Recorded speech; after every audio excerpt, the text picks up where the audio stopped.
Bismillahirrahmanirrahim. Alhamdulillahirabbil wassalatu wassalamu ala asyrafil anbiya'i wal mursalin Sayyidina Muhammadin wa ala alihi wa sahbihi ajma'in. Assalamualaikum warahmatullahi wabarakatuh. Alhamdulillah, para jemaah yang dirahmati Allah, pertama dan utama sekali kita memanjatkan kesyukuran kepada Allah dapat kita berkumpul dan meneruskan pengajian di dalam tafsir. Dan kita berdoa mudah-mudahan Allah menjadikan pengajian ini sebab pengampunan bagi segala dosa, dan dengannya Allah mengabulkan segala hajat dan menjadikan kita di antara hamba-hambanya yang bertakwa. Mudah-mudahan Allah menyelamatkan kita daripada segala bala, segala bencana dan musibah dan azab di dunia dan akhirat, dan memberikan kepada kita keselamatan zahir dan batin, dan kefahaman dan taufik dapat kita mengamalkan apa yang kita mempelajari dan menyampaikan kepada yang lain. Amin ya rabbal alamin. Maka pada minggu yang lepas kita sedang membicarakan ayat-ayat daripada surah An-Nisa, iaitu ayat 136, 137 dan juga 138. Maka kita telah sampai kepada ayat 139. Jadi insya-Allah pada hari ini kita akan masuk ini kepada ayat ini. Ayat yang sebelum ini kita sedang membicarakan yakni tentang kemuliaan, yaitu kemuliaan ini datang daripada Allah Subhanahu wa taala. Dia yang memuliakan dan dia yang menghinakan. Dan barang siapa yang mendapatkan kemuliaan daripada Allah, maka dia tidak akan mendapatkan kehinaan. Dan barang siapa yang dihina oleh Allah, maka dia tidak akan mendapatkan kemuliaan. Maka Allah Subhanahu wa taala meletakkan kemuliaannya di dalam keimanan dan pelaksanaan akan hukum ahkamnya. Dan dia telah meletakkan kehinaan bagi mereka-mereka yang kufur kepadanya dan tidak melaksanakan apa yang diperintahkan olehnya. Kita berdoa mudah-mudahan Allah sentiasa menjadikan kita di antara hamba-hambanya yang mulia. Maka ayat 140 daripada surah An-Nisa, firman Allah Subhanahu wa taala, فأعوذ بالله من الشيطان الرجيم وقد نزل عليكم في الكتاب أن إذا سمعتم آيات الله يكفر بها ويستهزأ بها فلا تقعدوا معهم حتى يخوضوا في حديث غيره إنكم إذا مثلهم إن الله جامع المنافقين والكافرين في جهنم جميعا. Maka ayat ini memulakan dengan firman Allah, wa qad nazzala 'alaikum fil kitabi. Sesungguhnya kami telah menurunkan ayat-ayat daripada kitab. Sebelum ini kita membicarakan berkenaan dengan perkataan nazzala. Nazzala yakni maksudnya menurunkan. Menurunkan sedikit-sedikit. Ini dimaksudkan dengan nazzala. Jadi kita lihat pada zaman Nabi SAW, Al-Quran diturunkan kepada Nabi sedikit-sedikit. Ikut yakni kepada peristiwa-peristiwa. Ada ayat diturunkan di Makkah dan ada ayat diturunkan di Madinah. Jadi ini kita mengatakan nazzala. Juga daripada perkataan tanzil. Dalam bahasa Arab dia adalah nazzala yunazzilu tanzilan. Lagi satu perkataan kita ada perkataan anzala. Anzala seperti dalam surah Al-Qadr. Inna anzalnahu fi lailatul qadr. Yani anzala maksudnya turun sekaligus. Satu kali. Anzala. Maka Al-Quran diturunkan daripada Lauhul Mahfuz kepada langit dunia dalam satu malam, iaitu malam Lailatul Qadar. Dan selepas itu diturunkan kepada Nabi SAW tanzil, yakni sedikit-sedikit selama 23 tahun. Selama yakni 23 tahun. Maka di sini Allah mengatakan sesungguhnya kami telah menurunkan ayat yakni Al-Quran yakni ke atas kamu. Dan apabila kamu mendengarnya akan ayat-ayat Allah Subhanahu wa taala, dikafirinya. Yakni sebahagian yakni orang apabila sampai yakni kepadanya akan ayat-ayat Allah Subhanahu wa taala, dia tidak beriman kepadanya. Dan sebahagian orang bukan sahaja dia tidak beriman, tetapi yustahza'u biha. Yani istihza' ini maksudnya adalah mengejek-ngejek, mempermainkan. Dan ini kita lihat ini pada tiap-tiap zaman, bukan hanya pada zaman Nabi SAW. Hatta zaman sekarang.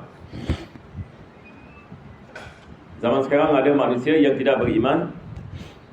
Apabila mereka membacanya telah sampai kepada mereka. Dan ada manusia yang mempermainkan akan ayat-ayat Allah Subhanahu wa taala. Dan juga ini kita mendengar ini zaman sekarang orang mau membakar ini Al-Quranul Karim. Jadi ada yang mengejekkan ayat-ayat Allah. Ramai yang tidak beriman apabila mendengarinya. Dan juga ada yang geram yang terhadap dan sebagainya. Jadi kita lihat di golongan ini wujud. Maka Allah Subhanahu wa taala membicarakan tentang sifat mereka ini. Sifat ini kekufuran dan sifat ini mengejek ini akan ayat ini Allah Subhanahu wa taala. Maka Allah mengatakan kalau sekiranya kamu berada di sekitaran mereka, fala taq'udu, janganlah kamu bersama mereka. Janganlah kamu berada di tempat tersebut bersama mereka. Jadi mereka sedang melakukan maksiat. Mereka sedang melakukan kekufuran dan mengejek. Mereka sedang melakukan perkara yang bercanggah dengan apa yang diperintahkan oleh Allah. Fala taq'udu ma'ahum, maka janganlah engkau duduk bersama mereka, hatta yakhudu fi hadithin ghairih, sehinggalah mereka membicarakan tentang perkara yang lain. Maksudnya mereka tidak melakukan perbuatan tadi apa yang mereka melakukan. Ayat ini mengajarkan kepada kita apabila kita lihat maksiat sedang berlaku, maka kalau tidak dimungkari akan maksiat tersebut, maka ditakuti apabila bala itu turun dikenakan kepada orang yang bersama ahli maksiat. Maka ini adalah perkara yang mana kita lihat ayat-ayat Al-Quran ini menerangkan kita tentang perkara tersebut. Misalnya dalam Al-Quran Allah menceritakan tentang Ashabus Sabt. Ini balik kepada Bani Israel. Datang perintah daripada Allah jangan memancing. Akan tetapi apa mereka buat adalah mereka memasang, apa kita mengatakan, memasang itu net, jala. Jadi ada yang mengatakan ini tidak dibolehkan. Kita dilarang untuk memancing. Sebahagian daripada mereka mencegah, melakukan amar ma'ruf nahi munkar, mengatakan janganlah memancing. Jadi sebahagian memasang jala. Sebahagian ini melarang mereka jangan melakukan sedemikian. Tetapi mereka masih duduk bersama orang yang melakukan maksiat ini. Golongan yang ketiga mengasingkan diri mereka. Jadi bukan saja mereka melarang, tetapi mereka mengasingkan diri. Jadi apabila balak turun, balak kena kepada siapa? Jadi Allah ini menghancurkan kaum itu. Kena kepada orang yang melakukan maksiat dan orang yang bersama. Jadi itu sebab ini di dalam ajaran ini Islam, apabila kita lihat ini maksiat ini maha rajalela, kita cuba sedaya upaya untuk mencegahnya. Paling kurang dengan hati kita tidak menyetujuinya, tidak menyukainya. Tetapi kita tidak ada kuasa. Ataupun dalam keadaan-keadaan yang tertentu, kita pun tidak ada kekuatan untuk memberikan nasihat. Sebab tidak ada orang nak dengar. Maka apa yang perlu kita buat adalah kita mencegah diri kita, dan kita tidak duduk bersama mereka di dalam maksiat yang mereka melakukan, supaya kita tidak terkena kepada azab, tidak terkena kepada bala. Sebab maksiat ini apabila maha rajalela, dia mendatangkan apa?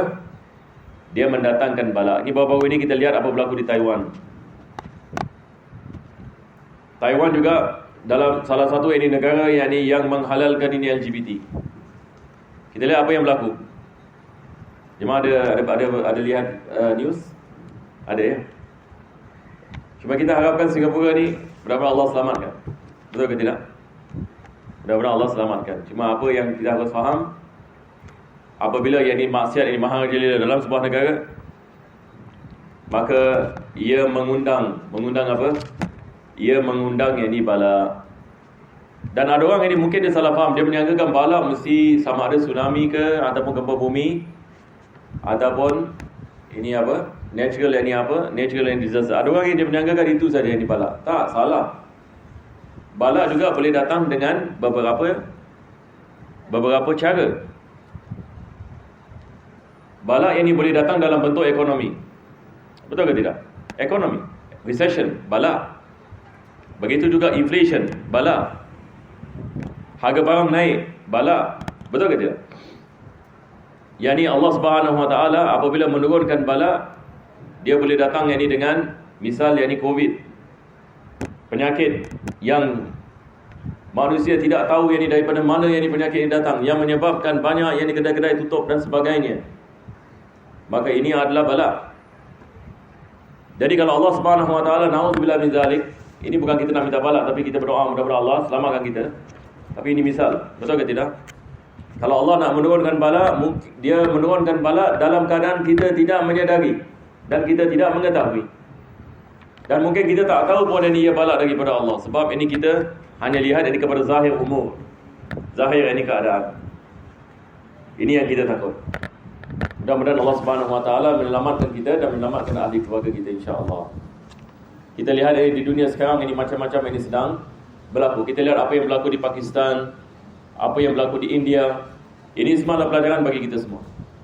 Apa yang berlaku di Timur Tengah sekarang, apa yang berlaku di China, apa yang berlaku di Amerika, apa yang berlaku di Eropah sekarang, sangat menakutkan. Jadi dunia ini sekarang sedang berada dalam keadaan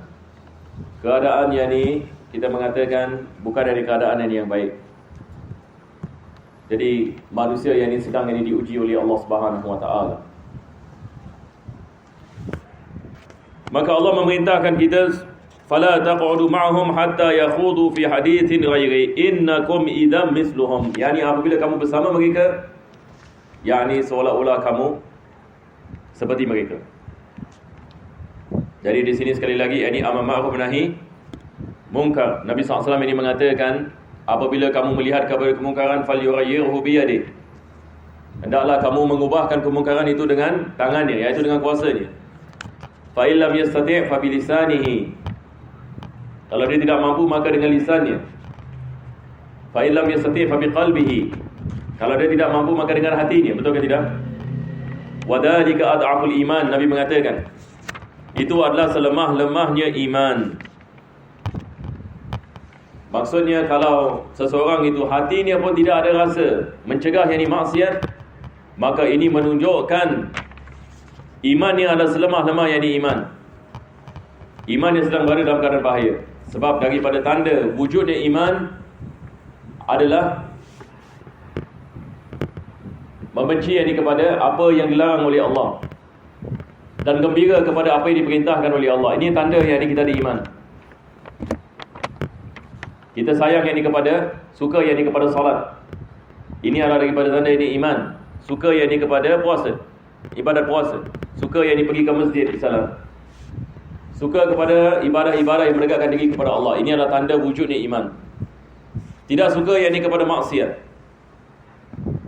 Tidak suka yang ini kepada apa yang dilarang oleh Allah Subhanahu Wa Taala. Tetapi kalau sekiranya dalam diri seorang mukmin dia dengan maksiat okey dia, ataupun yang ni sebahagian daripada perintah Allah yang ni dia tidak menyukainya, larangan Allah Subhanahu Wa Taala pula yang ni dia menyukainya, maka ini masalah iman. Maka Allah Subhanahu Wa Taala memberikan amaran yang ini di sini.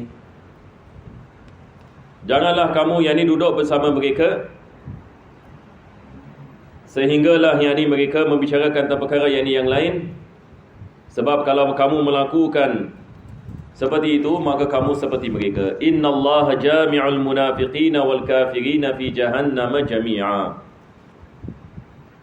Yani Allah Subhanahu Wa Taala mengumpulkan orang yang munafik dengan orang yang kafir dalam api neraka Jahannam kesemuanya. Ayat ini juga menerangkan kepada kita manusia akan dikumpulkan bersama orang yang dia cinta. Yani orang munafik dengan orang yang bukan Islam, yang kafir, yang memerangi agama Islam. Mereka ini suka satu dengan yang lain, menolong satu dengan yang lain. Maka dikumpulkan ini dalam api neraka Jahannam. Disebabkan kekufuran mereka dan keinginan mereka untuk mempermainkan akan ayat-ayat Allah Subhanahu Wa Taala. Jadi memberikan amaran kepada kita supaya jangan kita bersama mereka, maksudnya bersama mereka dalam menyukai apa yang mereka melakukan, meredai apa yang mereka melakukan, sebab ditakuti kita juga akan dikumpulkan bersama mereka pada hari kiamat nanti. Na'udzubillah min dzalik. Dan kita ada hadis Nabi SAW yang mana Nabi mengatakan al-mar'u ma'a man ahab, yakni seseorang itu akan bersama dia yang dia berkumpul dengannya ataupun dia yang disayang. Satu orang yang disayang kepada para ulama, insya-Allah dia akan dikumpulkan bersama para ulama. Ada orang yang disayang kepada wali-wali Allah, insya-Allah dia akan berkumpul dengan wali-wali Allah pada hari kiamat. Nabi SAW mengatakan dia akan dikumpulkan bersama siapa yang dia cinta. Dan agama kita sentiasa mengajarkan kepada kita kepentingan cinta kepada Nabi SAW. Supaya apa? Mudah-mudahan kita dikumpulkan bersama beliau pada hari kiamat. Sebab sahabat Nabi SAW menanyakan kepada Nabi, ya Rasulullah, kalau kau dah meninggal dunia, nanti di akhirat nanti bagaimana kita nak jumpa? Bagaimana? Engkau tentu sekali akan masuk syurga yang tinggi, tapi kita syurga yang bawah. Jadi adakah maksudnya kita tidak dapat berjumpa? Nabi mengatakan al-mar'u ma'a man ahab. Seseorang itu adalah bersama dengan yang dia cinta. Yang ini maksudnya kalau dia cinta kepada Nabi SAW, insya-Allah dia akan bersama Nabi pada hari kiamat. Dan ini adalah nikmat yang paling besar di syurga. Betul ke tidak? Wahai jemaah sekalian, bagaimana sebenarnya makan pagi ya? Terlayu aja ya. Mungkin saya yang silap, saya yang layu. Datang lambat dia tiap minggu Tak maaf Sebab kadang-kadang ini jam ini dia tak tentu. Saya sebab baru memulakan kehidupan yang baru. Jadi insya-Allah saya lain kali insya-Allah saya cuba ya. Sebab kadang-kadang ini keadaan ini agak tidak menentu sikit ini, road ini. Kalau dulu sikit dekat sini ya, saya jadi selamat Biar lambat asal selamat. Tapi kalau lambat sangat pun lama-lama orang pun menyampai.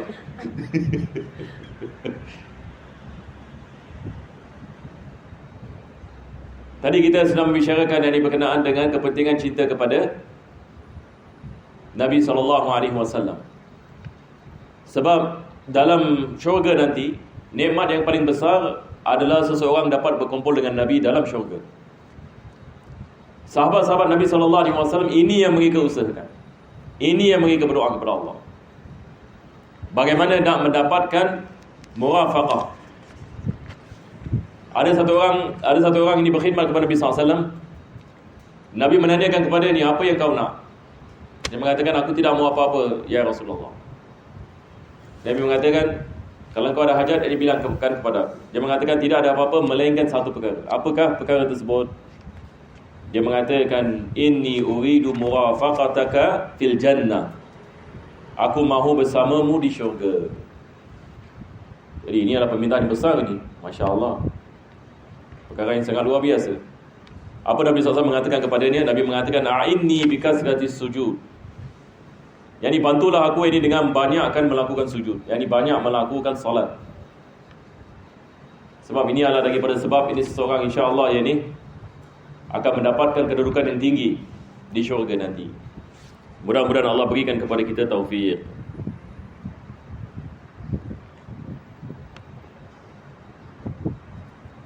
Selepas itu kita lihat ini kepada ayat dan seterusnya.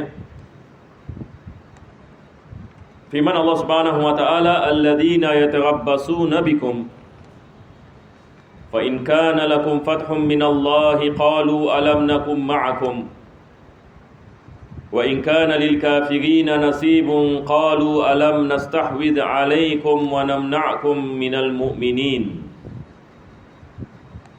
Ini sekali lagi yakni golongan munafikin. Yang Allah ceritakan kepada kita sifat mereka. Apakah sifat mereka? Yatarabbasuna bikum. Mereka yang ini sentiasa menunggu-nunggu. Yang ini menunggu-nunggu apa ini? Menunggu-nunggu kekalahan dari orang Islam. Yang ini orang munafik ini di Madinah dulu. Apabila Nabi SAW sampai di Madinah, mereka lihat kebanyakan orang masuk Islam. Dan mereka lihat kalau mereka tak masuk Islam susah. Kena apa? Mereka merasakan nanti kita kena apa? Semua mengetahui kita minoriti yang tidak beriman. Dan mungkin kita tidak akan mendapatkan perkara-perkara yang didapatkan oleh orang Islam. Jadi apa mereka buat? Mereka pura-pura masuk Islam. Pura-pura masuk Islam. Mereka pun mengucapkan kalimah syahadah, mengatakan kami beriman. Tapi dalam hati mereka tidak beriman. Kenapa mereka pura-pura melakukan sedemikian? Sebab ada masalah dunia. Kalau mereka tetap dalam kekufuran, orang semua tahu, oh ini bukan Islam ni orang. Okey. Dia nak kena jauh sikit.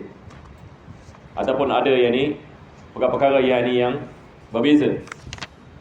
Mereka tidak akan mendapatkan harta peperangan sebagai misal. Tapi kalau dengan jadi orang Islam, akan dapatkan harta peperangan. Boleh dapat zakat. Tapi kalau orang yang bukan Islam, yang ini tidak ada zakat. Dan sebagainya. Jadi mereka mahu memasuki ini agama Islam bukan sebab ini Islam, tetapi bukan dengan sebab keduniaan. Dalam masa yang sama, mereka ada kebencian terhadap Islam. Dan mereka sentiasa menunggu. Menunggu apa? Supaya dikalahkan ini orang Islam ini. Dan negeri mereka itu kembali kepada kekufuran. Di sini Allah mengatakan yatarabbasuna bikum. Mereka sentiasa melakukan tarabbus. Tarabbus ini maksudnya tak apa, kita tunggu dulu. Mudah-mudahan satu hari yang ini datang tentera mengalahkan ini orang ini semua, supaya kita dapat kembali kepada kekufuran. Nampak tak? Ini sifat nifaq.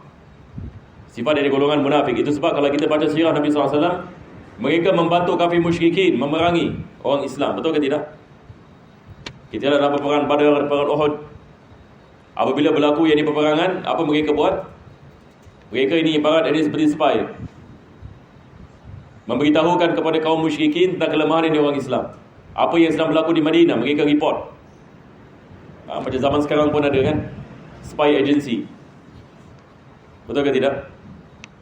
Yang di negeri dengan negeri bila berperang, biasa apa mereka buat? Mereka akan hantar spy. Okey, pergi tengok apa yang ni negeri ni sedang buat. Jadi spy yang dekat negeri mengatakan, oh ini sedang berlaku sekarang, oh ini sedang berlaku sekarang. Jadi mereka tahu bila nak attack, bila tak nak attack, ke apa gitu. Jadi sampai hari ini kita ada, ini mereka memanggilnya military and strategi. Dulu kaum musyrikin yang di Makkah juga, mereka ada spy di Madinah.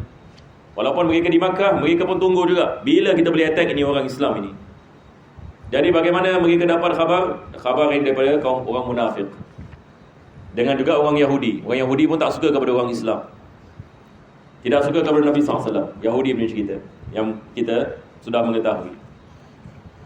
Jadi di sini Allah Subhanahu wa taala sedang menceritakan tentang golongan ini. Yatarabbasuna bikum. Maka Allah mengatakan fa in kana lakum fathun minallah, kalau orang Islam mendapatkan kemenangan, apa mereka buat? Sebab mereka ni sekarang ini dia sedang tunggu bila ni orang Islam nak dihancurkan. Tapi orang Islam menang pula. Tapi kalau menang, pandai pula mereka. Kalau menang dia mengatakan, tidakkah kami orang yang beriman? Masya Allah. Yang ni kenapa mereka mengatakan sedemikian? Supaya nak mendapatkan harta yang di peperangan. Pandai mereka ni. Nak mendapatkan manfaat, maslahat. Jadi keimanan mereka yang ni membawa yang ni kepada keadaan. Kalau keadaan baik bagi orang Islam, kita mengaku diri kita beriman. Tapi kalau tak baik, kita bukan dari orang yang beriman. Jadi kadang-kala yang ni begini, kadang-kala yang ni begitu. Fa in kana lakum fathun minallah, datang kemenangan daripada Allah, qalu alam nakum ma'akum. Mereka mengatakan, tidakkah kami bersama kamu? Kami telah beriman dan kami satu masyarakat dan kami umat Islam adalah satu umat, dan semua yang benda-benda seperti ini disebutkan. Supaya mereka juga yang mendapatkan bahagian mereka daripada harta. Tetapi apa berlaku kalau orang Islam pula kalah? Allah mengatakan wa in kana lil kafirina nasibun. Kalau sekiranya orang yang bukan Islam yang memerangi kamu menang, dan orang yang beriman yang kalah, qalu alam nastahwidh alaikum wa namna'kum minal mu'minin. Mereka pula mengatakan kepada orang yang kafir yang memerangi tadi, tidakkah kami telah membantu kamu untuk kamu mendapatkan kemenangan ini atas mereka yang beriman? Nampak? Kalau orang yang musuh yang Islam ini menang, dia akan berpihak kepada siapa? Dia akan berpihak yang kepada musuh Islam. Dan dia akan mengungkit kebaikan yang telah dia melakukan yang kepada orang yang bukan Islam tadi. Yani tidakkah kami telah membantu kamu? Tidakkah kami yang menyebabkan kamu mendapatkan kemenangan ini? Tidakkah kami? Supaya apa? Supaya dia juga mendapatkan bahagiannya daripada orang yang bukan Islam. Boleh faham insya-Allah? Jadi di sini Allah Subhanahu wa taala menerangkan ini kepada kita tentang yang ini sifat ini mereka. Dengan mengatakan qalu alam nastahwidh alaikum. Yani tidakkah kami membantu kamu dalam kemenangan ini? Wa namna'kum minal mu'minin. Dan kami telah menyebabkan kemenangan kamu. Dan kami telah menyebabkan mereka ini mendapatkan kekalahan. Ini adalah apa yang mereka mengatakan. Maka Allah mengatakan fallahu yahkumu bainakum yaumal qiyamah. Yani Allah Subhanahu wa taala akan menerangkan kepada kamu ini pada hari kiamat, pada hari hisab, apa yang telah kamu melakukan, dan Allah Subhanahu wa taala akan mengenakan azab yang setimpalnya bagi mereka-mereka yang melakukan maksiat, dan akan memberikan pahala bagi mereka-mereka yang beriman. Dan Allah Subhanahu wa taala Maha mengetahui tentang isi hati manusia, sama ada mereka beriman ataupun mereka tidak beriman. Wallahu yahkumu bainakum yawmal qiyamati wa lan yaj'alallahu lil kafirina 'alal mu'minina sabila. Maka Allah mengatakan, Allah sekali-kali tidak akan menjadikan orang yang bukan Islam, orang yang kafir, untuk menghancurkan orang Islam kesemuanya. Ini mustahil. Allah Subhanahu wa taala mengatakan, orang yang bukan Islam yang memerangi orang Islam ini, mereka tidak akan mendapatkan mengalahkan orang Islam dalam keadaan mereka menghancurkan semua orang Islam. Allah Subhanahu wa taala maksudnya akan menjaga umat ini. Boleh faham insya-Allah? Tapi bukan maksudnya orang Islam tidak boleh kalah. Kita lihat orang Islam kalah peperangan. Sebab ini dengan kelemahan diri mereka sendiri, orang Islam ini boleh mengalami kekalahan. Tetapi kekalahan yang dialami ini oleh orang Islam bukan satu kekalahan yang menyebabkan orang yang bukan Islam ini dapat menghancurkan semua orang Islam. Tidak. Kita lihat sekarang misalnya kita ni, orang Islam paling lemah sekali dalam dunia yang kita lihat. Banyak orang Islam ditindas.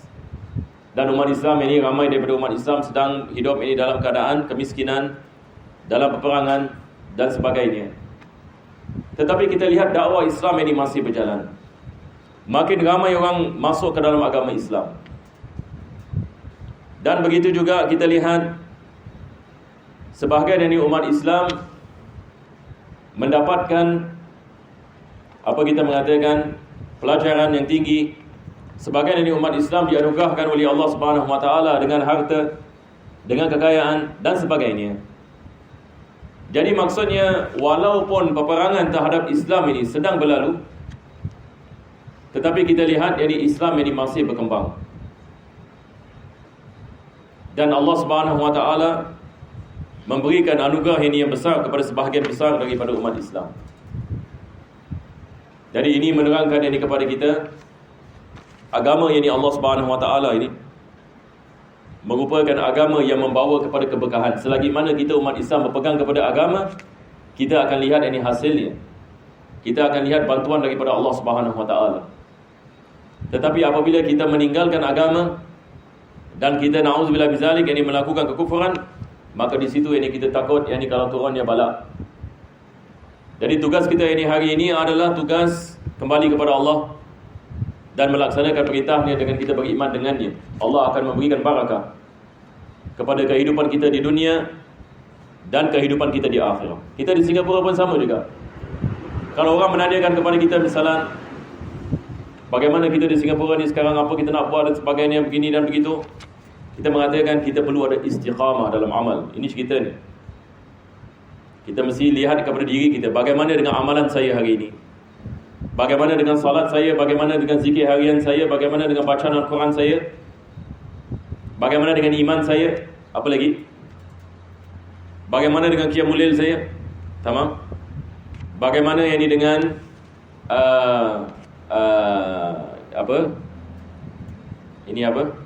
interaction, bagaimana dengan hubungan saya dengan ahli keluarga saya, bagaimana dengan anak-anak saya, dengan tarbiyah mereka, bagaimana dengan keadaan ini diri saya melaksanakan tanggungjawab saya sebagai seorang ibu ke, sebagai seorang isteri ke, ataupun seorang ayah dan sebagainya.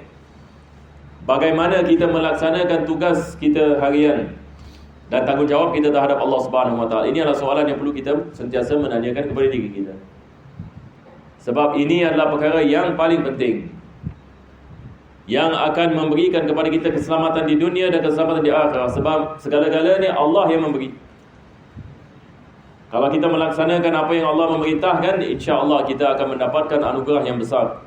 Allah akan menjaga kita di mana saja kita berada. Sama ada kita berada di Singapura ke luar daripada Singapura. Maka kita umat Islam mesti ada keyakinan ini, mesti ada kefahaman ini. Tapi kalau kita lalai daripada Allah dan kita terjerumus di dalam keduniaan, dan kita lalai daripada mengingati Allah, dan kita tidak memahami kepentingan ini, maka ini yang patut kita takut. Apabila kita terputus daripada hubungan dengan Allah. Jadi kalau kita terputus dari hubungan dengan Allah, kita nak kena fikirkan bagaimana kita nak menghubungi hubungan ini. Menghubungi hubungan ini ya. Yang ini maksudnya menjalani. Macam mana boleh menghubunginya? Yang ini maksudnya kembali kepada Allah. Jadi sentiasa kita perlu mengingatkan diri kita agar kita kembali kepada Allah. Sebab zaman yang kita tinggal hari ini banyak sangat dia punya apa? Dia punya distraction. Macam-macam sekarang. Dengan handphone kita, dengan apa-apa yang kita ada.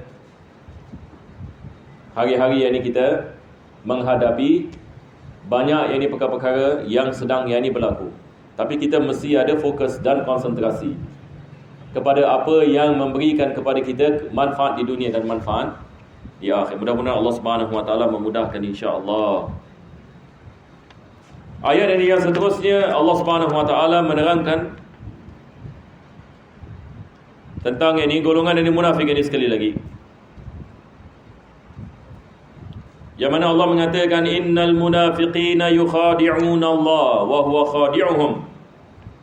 Wa idza qamu ila as-salati qamu kusala yura'una an-nasa wa la yadhkuruna Allah illa qalila. Yang ini golongan dari munafikin, mereka cuba nak menipu Allah. Ini mereka menyangkakan kita boleh menipu Allah. Ini kejahilan mereka. Bagaimana manusia boleh menipu Allah? Manusia yang jahil menyangkakan kita dapat tipu Allah. Sebenarnya dia tak tahu dia yang kena tipu. Tapi bagi dia seolah-olah dia menipu Allah. Sebab dia mengatakan saya pura-pura masuk Islam. Nampak? Tak ada orang tahu. Sebab saya nak menipu ini orang semua Islam. Saya nak merosakkan mereka. Saya nak menghancurkan mereka. Jadi saya melakukan perkara ini supaya saya dapat merosakkan anak-anak Islam. Saya pura-pura dari Islam, selepas itu bawa mereka kepada kekufuran. Ini pun berlaku zaman sekarang. Ada orang yang dia mengatakan, you Muslim? Yes, Muslim. Tapi yang ini dia pura-pura. Lepas itu yang ini dia menghalalkan apa yang diharamkan, mengharamkan apa yang dihalalkan. Dia mengatakan, I'm Muslim, don't worry. Kata, I'm halal. Jadi orang pun tak tahu, okay, very good. Betul tak? Jadi orang pun tak tahu. Ada orang nak masuk Islam, dia nak kahwin dengan satu perempuan misalnya. Dan ini banyak berlaku. Dia mengatakan kalau aku tak masuk Islam, dia tak nak kahwin dengan aku. Sebab perempuan tu meletakkan syarat, if you want to marry me, you must be Muslim. Dia mengatakan, okey lah, Muslim pun Muslim lah. Betul tak? Tapi dia tak beriman. Dia mengatakan, once I get the certificate, bye-bye. Jadi dia pura-pura yang dia masuk Islam, dia berkahwin dengan wanita, lepas dah berkahwin, dia cuba nak murtadkan perempuan ini. Dan kadang-kadang kita lihat ada kes yang berlaku. Akhirnya perempuan ni murtad, kedua-dua yang ni murtad. Ini strategi mereka. Itu sebab di dalam Al-Quran ini Allah Subhanahu Wa Taala, apa Allah mengatakan berkenaan dengan perkahwinan? Allah mengatakan wala tunkihul musyrikina hatta yu'minu. Janganlah kamu mengkahwinkan anak-anak perempuan kamu dengan orang musyrikin hatta yu'minu, sehingga mereka beriman. Bukan sehingga mereka masuk Islam. Nampak tak? Sehingga mereka beriman. Sebab ada orang yang pura-pura masuk Islam. Jadi kita nak kena lihat sama ada orang ini beriman ke tidak beriman. Dia dah masuk Islam, kita mengatakan bagus, tapi tak cukup. Bukan saja masalah masuk Islam. Sebab masuk Islam dengan lisan saja. Semua orang ini boleh melafazkan asyhadu an la ilaha illallah asyhadu anna Muhammadar Rasulullah. Tapi tak semua orang beriman. Bagaimana kita nak tahu satu orang ini beriman ke tidak? Kita lihat dia ada solat ke tidak. Dia mengatakan Islam 5 times a day you must pray. Kalau dia betul-betul yang masuk Islam, Masya Allah, dia akan sacrifice. Betul tak? Tengok Ramadan dia ada puasa ke tidak. Kalau dia puasa, dia cuba. Maksudnya dia cuba. Oh, kita mengatakan okey, ini nampaknya orang ini dia ada serius sikit. Dia solat, dia puasa, lepas itu kita lihat dia ada semangat untuk nak belajar agama. Kita mengatakan insya-Allah ini ada iman. Jadi ini adalah perkara ini. Sebab ada orang yang ini dia masuk Islam begini, dia strategi. Sebab ini berlaku, saya sendiri pernah lihat. Dia masuk Islam ini sebab nak duit, sebab hidup dia miskin. Tapi selepas dapat duit, dia kembali kepada kekufuran. Ini berlaku di Singapura. Jadi ini adalah daripada perkara kita nak kena berjaga-jaga. Jadi mereka menyangkakan mereka menipu yang ini Allah. Sebab mereka berpura-pura, seolah-olah mereka mengatakan Allah tak mengetahui. Tapi sebenarnya mereka menipu diri mereka sendiri, sedangkan mereka tidak menyedari. Innal munafiqina yukhadi'una Allah wa huwa khadi'uhum. Yani Allah membalas penipuan mereka. Yani maksud wa yukhadi'uhum maksudnya mereka cuba nak menipu Allah, maka Allah membalas penipuan mereka. Boleh faham insya-Allah? Yani Allah sudah mengetahui mereka akan melakukan penipuan ini. Maka Allah Subhanahu Wa Taala mengembalikan penipuan itu kepada diri mereka. Yani mereka menyangkakan mereka menipu Allah, sebenarnya mereka menipu diri mereka sendiri dan Allah sudah mengetahui akan isi hati mereka. Dan Allah mengazab mereka disebabkan penipuan yang mereka melakukan. Wa huwa khadi'uhum. Allah yang ini membalas penipuan mereka. Wa idza qamu ila salati qamu kusala. Ini daripada sifat dari orang munafik. Apabila mereka mendirikan solat, mereka solat dalam keadaan malas. Mereka solat dalam keadaan malas. Jadi maksudnya ini mereka tidak suka yang ini, amalan ini. Mereka tidak suka ini kepada amalan ini Islam. Sebab mereka tidak beriman. Mereka masuk Islam ini hanya pura-pura sahaja. Jadi apabila nak melaksanakan perintah-perintah Allah, mereka tak suka. Ini adalah daripada sifat.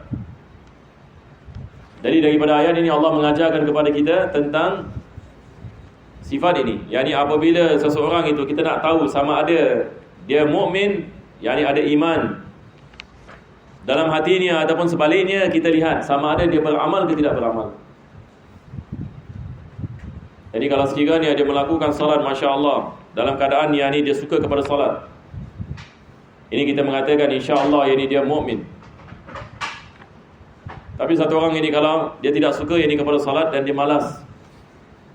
Kalau ada orang ini saya salat, tak ada orang saya tak salat. Kalau ada orang ni tengok, lihat saya, baru saya salat. Ini munafik ini zaman Nabi SAW begitu. Dia datang masjid, betul ke tidak? Pada zaman Nabi SAW, orang munafik, dia solat yang di masjid 5 waktu. Apa sebabnya? Sebab semua orang yang melakukan solat di masjid. Jadi kalau mereka tak datang masjid, orang semua tahu, ini ada masalah ini orang ini. Jadi mereka pun pergi masjid. Cuba bayangkan. Tapi bila mereka pergi masjid, mereka pun lihat kepada keadaan. Sama ada orang lihat mereka ke tidak. Kalau tak ada orang lihat, cabut siap. Tapi kalau ada orang lihat, okey, yani mereka melakukan salat. Tapi mereka melakukan salat dalam keadaan ini malas. Yura'unan nas, Allah mengatakan. Ada riak. Yani mereka nak menunjukkan kepada orang lain yang mereka ini sedang melakukan salat.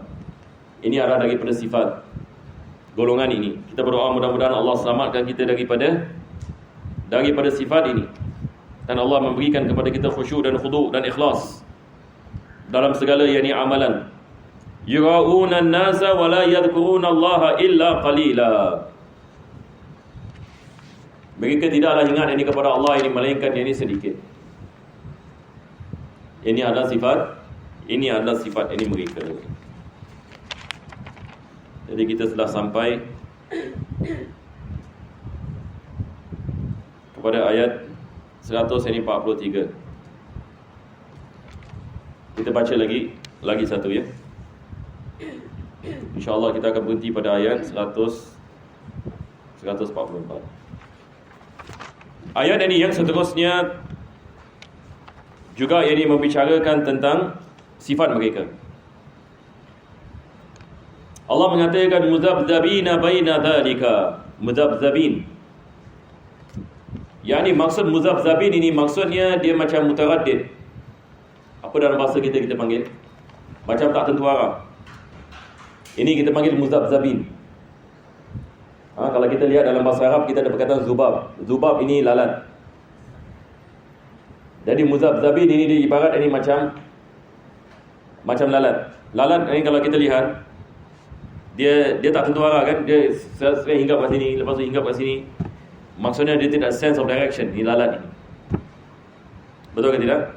Dia pusing kan. Kalau kita ikut dia, kita berada pening. Jadi orang munafik ini Allah mengatakan muzabzabina baina dzalika. Mereka ini tidak ada arah. Maksudnya dia di antara kekufuran dengan iman, Setiap ini dia pura-pura di iman, setiap pura-pura dengan kekufuran. Jadi dia lihat ini kepada keadaan, apa keadaan yang terbaik baginya. Ini sifat, ini musibah. Yani maksudnya seseorang itu tidak ada iman. Yani dia anytime ini boleh kafir, anytime ini dia boleh pura jadi beriman. Jadi Allah mengatakan yani dia tidak ada yani iman yang sabit. Yani kita sebagai orang Islam, kita perlu ada iman yang sabit. Sabit maksudnya iman ini yang apa? Yang tetap. Bukan yang keimanan yang satu hari beriman, besok ini kufur. Lepas itu ini iman balik. Ini adalah musibah. Tetapi golongan munafik dia muzabzabina baina zalika. La ilaha ula'i wa la ilaha ula. Tidaklah mereka berpihak ini kepada orang yang bukan Islam, dan juga tidaklah berpihak ini kepada orang yang ini bagi iman. Jadi mereka tidak ada pendirian yang tetap. Sebab ini mereka hanya ini lihat ini kepada kemaslahatan mereka.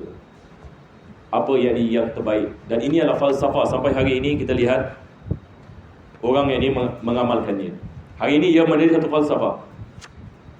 Dalam bahasa Inggeris dia panggil apa? Pragmatic. Bukan problematic pragmatic. Pragmatism ini maksudnya dia mengatakan what works. Dia satu falsafah. Dia panggil what works. Yang ni maksudnya kita boleh melakukan apa sahaja, yang penting manfaat bagi diri kita. Tak kira halal ke haram dalam apa agama. Mereka biasanya tak beriman kepada apa-apa agama. Kalau mereka boleh buat duit misalnya dalam pelacuran, mereka buat pelacuran. Tak penting sama ada mereka merosakkan masyarakat ke tidak, tapi yang penting saya dapat duit ke tidak. Yang penting ini saya jadi milioner. Tak kira sama ada saya nak bikin kasino ataupun saya nak masuk ini kepada pelacuran, saya merosakkan kehidupan yang ni anak-anak perempuan orang lain. Apa saja yang saya nak melakukan, tapi yang penting ini saya mendapat ini hasilnya. Ini sebahagian orang yang ini dia ada idea ini pragmatic. Boleh faham insya-Allah ya? Jadi ini adalah sifat ini yang bahaya ke tidak bahaya? Sifat yang bahaya, sebab manusia ini kalau dia tidak ada pegangan dia ni agama dan dia ikut ini kepada hawa nafsunya dan akalnya, ia membawanya kepada kesesatan. Muzabzabina baina dhalika la ilaha ula'i wa la ilaha ula wa man yudlilillahu falan tajida lahu sabila. Barang siapa yang Allah menyesatkannya, maka kamu tidak akan mendapati jalan yakni hidayah baginya.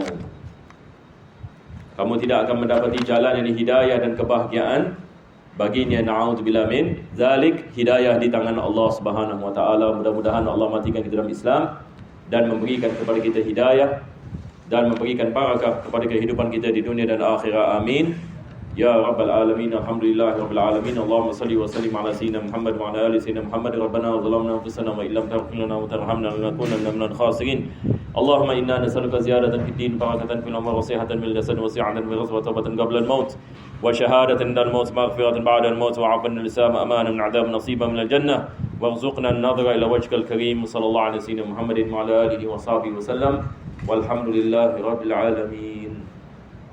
Ada